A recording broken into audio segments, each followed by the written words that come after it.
Praise the Lord.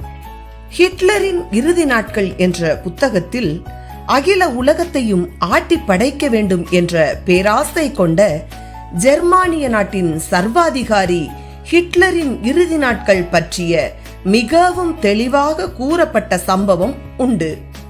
இரண்டாவது உலக மகா யுத்தத்தில் இறுதி கட்டத்தில் ஜெர்மனி படு தோல்வி அடைந்தது. எதிராளிகள் ஜெர்மனியை வளைத்து கொண்டார்கள். அப்பொழுது எதிரிகளின் கைகளில் தனது பிணம் கூட சிக்கிவிடக் கூடாது என்று விரும்பின ஹிட்லர் தன்னுடைய காரியதரிசிகளை அழைத்தார். என்னுடைய மரணத்துக்கு பின் என் பிணத்தை பெட்ரோல் ஊற்றி எரித்து விடுங்கள், என் பிணம் எதிரிகள் கையில் சிக்கிவிடக் கூடாது என்று கேட்டுக்கொண்டார். பின் துப்பாக்கி முனையை தன் வாயில் வைத்துக்கொண்டு தன்னை தானே சுட்டு கொண்டார்.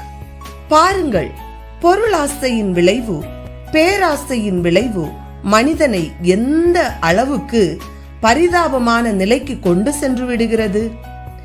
என கருமையானவர்களே, யோசுவா ஆயி பட்டணத்தை பிடிக்க ஆட்களை அனுப்பின போது ஆகான் என்பவன் பொருளாசையினாலே கொள்ளையிலே நேர்த்தியான ஒரு பாபிலோனிய சால்வை, 200 சேக்கல் வெள்ளி, 50 சேக்கல் நிறையான ஒரு பொன் பாலம் இவற்றை இச்சித்து எடுத்து கொண்டபடியால் அன்றைய தினம் இஸ்ரவேலர் ஆயி ஜனங்களுக்கு முன்பாக முறிந்தோடி போனார்கள்.